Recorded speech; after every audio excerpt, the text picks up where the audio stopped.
آپ سب نے تاریخ اسلام میں نبی کریم صلی اللہ علیہ وآلہ وسلم کی آمد سے پہلے تین مشہور بتوں کا ذکر سنا ہوگا: لات، منات اور عزا۔ تاریخ کی کتابوں میں موجود ہیں، لیکن اس کی مکمل تفصیل سے بہت کم لوگ آگاہ ہیں۔ عرب کے لوگ گمراہ ضرور تھے، لیکن بہت ذہین اور سمجھدار تھے۔ تمام تر وحشیانہ پن اور خون ریزی کی فطرت کے باوجود بہت ہی زیرک اور منطقی انداز فکر رکھتے تھے۔ آپ صلی اللہ علیہ وآلہ وسلم پر وحی لانے والے جبرائیل امین بڑے طاقتور اور تمام فرشتوں سے افضل ہیں۔ آپ صلی اللہ علیہ وسلم نے ان کو ان کی اصلی حالت میں 2 مرتبہ دیکھا ہے۔ دوسری مرتبہ سدرۃ المنتہا کے پاس 2 کمانوں سے بھی قریب در دیکھا۔ نہ آپ صلی اللہ علیہ وسلم کی آنکھ چندھائی اور نہ ہی آپ نے ادھر ادھر دیکھا۔ وہاں آپ صلی اللہ علیہ وسلم نے اپنے رب کی نشانیوں کو براہ راست دیکھا اور واپس آ کر من و ان بیان فرمایا، جس کا مرکزی نقطہ یہ ہے کہ اللہ کے ساتھ کسی کو شریک نہ کیا جائے۔ لیکن اس کے باوجود اے اہل مکہ، تم لات، عزا اور منات کی عبادت کرتے ہو۔ ظلم کی حد یہ ہے کہ تم اپنے لیے بیٹے پسند کرتے ہو اور فرشتوں کو اللہ کی بیٹے قرار دیتے ہو۔ حقیقت یہ ہے کہ تم نے اپنے معبودوں کے نام لات، منات اور عزا رکھ لیے ہیں، جنہیں داتا، دستگیر، لجپال اور مشکل کشا سمجھتے ہو۔ اس کی تمہارے اور تمہارے آباء و اجداد کے پاس کوئی دلیل نہیں، محض اپنے خیالات اور جذبات کی پیروی کرتے ہو، حالانکہ تمہارے رب کی طرف سے اس کی توحید کے اثبات اور بتوں کی تردید کے واضح دلائل آ چکے ہیں۔ لات لات لفظ اللہ کی تانید یعنی مؤنث ہے۔ یہ بت طائف میں رکھا گیا تھا۔ اہل طائف اور دوسرے مشرکین کو اس کے ساتھ اتنی عقیدت تھی کہ جب ابرہہ نے بیت اللہ پر حملہ کیا تو طائف والوں نے لات کے دربار کو بچانے کے لیے ابرہہ کی مدد کی۔ وہ لوگ اس بت کے سامنے رکوع اور سجود اور نذر و نیاز پیش کرتے تھے۔ اللہ کے رسول صلی اللہ علیہ وسلم نے مکہ اور حنین فتح کرنے کے بعد طائف کا محاصرہ کیا تو طائف والوں نے 1 مہینے تک اپنا دفاع کیا۔ نبی صلی اللہ علیہ وآلہ وسلم نے محسوس کیا کہ طائف کے لوگ تھک چکے ہیں، مگر اپنی ضد کی بنا پر ہتھیار پھینکنے اور مسلمان ہونے کے لیے تیار نہیں۔ آپ نے ان کے لیے دعا کی کہ اے الہی، انہیں ہدایت دے تاکہ یہ خود ہی میرے پاس آ جائیں۔ اب صلی اللہ علیہ وسلم کی دعا کا اثر تھا کہ تھوڑی ہی مدت بعد طائف کا وہ سردار جس نے آپ پر پتھراؤ کرایا تھا، بھاری تعداد میں وفد لے کر مدینے میں حاضر ہوا۔ اس کا نام عبد یا لیل تھا۔ اس نے آپ صلی اللہ علیہ وآلہ وسلم کے ساتھ مذاکرات کیے اور اسلام لانے کے لیے دیگر شرائط کے ساتھ یہ شرط رکھی کہ ہمیں نماز سے مستثنی قرار دیا جائے اور لات کو یوں کا توں رہنے دیا جائے، مگر آپ صلی اللہ علیہ وآلہ وسلم نے یہ شرط قبول نہ کی۔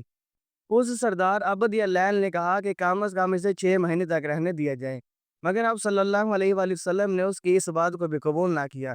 بالآخر اس نے یہ درخواست کی کہ ہمارے واپس جانے کے بعد اس کو مسمار کرنے کے لیے آدمی بھیجے۔ آپ صلی اللہ علیہ وسلم نے یہ شرط قبول فرما لی۔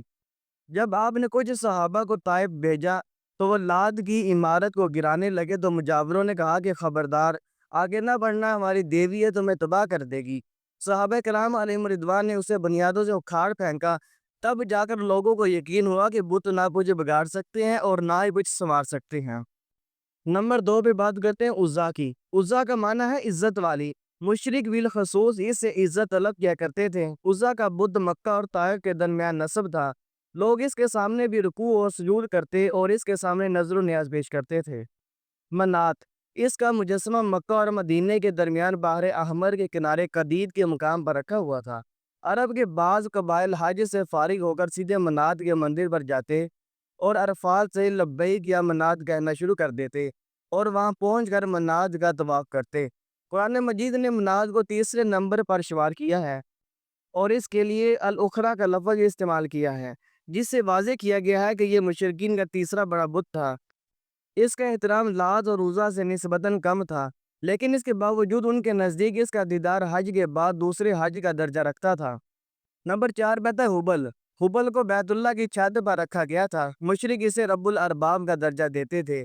یہی وجہ ہے کہ احد کے میدان میں جب مکہ والوں کو جزوی طور پر فتح حاصل ہوئی تو ابو سفیان نے اولو حبل کا نعرہ لگایا، جس کا صحابہ رضی اللہ عنہم نے اللہ اعلی و اجل کے نعرے سے جواب دیا۔ قرآن مجید نے 3 بڑے بتوں کا نام لیا ہے، تینوں کے نام ہی مؤنث ہے، اور آج بھی چین، جاپان، برما اور ہندوستان کی اکثر بتوں کے نام عورتوں کے نام پر ہیں اور ان کی شکلیں بھی عورتوں جیسی بنائی گئی ہیں جو نہایت خوبصورت اور پرکشش ہوتی ہیں۔ جس طرح مکہ والوں کا عقیدہ تھا کہ ملائکہ اللہ کی بیٹیاں ہیں، اسی طرح جاپان، چین اور دیگر ممالک کے کروڑوں لوگوں کا عقیدہ ہے کہ فرشتے اللہ تعالیٰ کی بیٹیاں ہیں، معاذ اللہ۔ مشرکین کی سوئی ہوئی فطرت کو بیدار کرنے کے لیے سوال انداز میں سمجھایا کہ اپنے لیے بیٹے پسند کرتے ہوں اور اللہ کے لیے بیٹیاں، حالانکہ نہ اس کے بیٹے ہیں اور نہ بیٹیاں۔ یہ کہتے ہیں کہ اللہ کی اولاد ہے، وہ تو اس سے پاک ہے، زمین و آسمان کی تمام مخلوق اس کی ملکیت ہے اور ہر کوئی اس کا تابعدار ہے۔ وہ زمین و آسمانوں کو ابتداءً پیدا کرنے والا ہے، جو کام کرنا چاہتا ہے وہ صرف حکم دیتا ہے کہ ہو جا، وہ ہو جاتا ہے۔ کتنی بری تقسیم ہے، سوچو اور غور کرو کہ کس طرح گناہ در گناہ کے ارتکاب کیے جاتے ہو۔ پہلا تمہارا گناہ یہ ہے کہ اللہ کی بیوی نہیں، اور دوسرا گناہ یہ ہے کہ اس کی اولاد نہیں۔ تم کہتے ہو کہ اس کی اولاد ہے اور اس کی بیوی ہے، کسی کو اللہ کی اولاد کہنا سب سے بڑا گناہ ہے۔ قرآن پاک میں اللہ تعالیٰ ان کا قول ارشاد فرماتا ہے، وہ کہتے ہیں کہ رحمان کی اولاد ہے۔ یہ بہت بیہودہ بات ہے جو تم کہہ رہے ہو۔ قریب ہے کہ آسمان پھٹ جائے اور زمین شق ہو جائے اور پہاڑ ریزہ ریزہ ہو جائے، اس بات پر کہ انہوں نے رحمان کی اولاد ہونے کا دعویٰ کیا ہے۔ رحمان کی شان نہیں کہ وہ کسی کو اولاد بنائیں۔ حضرت ابو ہریرہ رضی اللہ تعالیٰ عنہ بیان کرتے ہیں کہ نبی کریم صلی اللہ علیہ وآلہ وسلم نے فرمایا کہ اللہ تعالیٰ نے فرمایا، آدم کا بیٹا مجھے گالیاں دیتا ہے اور وہ یہ اس کے لائق نہیں، اور وہ میری تکذیب کرتا ہے اور وہ بھی اس کے لائق نہیں۔ اس کا مجھے گالی دینا یہ ہے کہ میں نے اولاد پکڑی ہے، اور مجھے جھٹلانا اس کا یہ ہے کہ وہ کہتا ہے کہ مجھے دوبارہ نہیں لوٹایا جائے گا جس طرح مجھے پہلی بار پیدا کیا گیا ہے۔ ناظرین، آج بھی کئی مشرک بتوں کی پوجا کرتے ہیں اور یہ گمان کرتے ہیں کہ یہ ہمیں اللہ تعالیٰ کے قریب کرتے ہیں، حالانکہ یہ صرف ان کے گمان ہے اور کچھ بھی نہیں۔ دعا ہے کہ اللہ تبارک و تعالیٰ ہمیں اپنی وحدانیت پر قدم آخر قائم اور دائم رکھے، آمین۔ آج کی اس ویڈیو میں اتنا ہی۔ ایسی مزید اسلامک ویڈیوز دیکھنے کے لیے اس چینل کو لازمی سبسکرائب کر لیجیے گا۔ شکریہ۔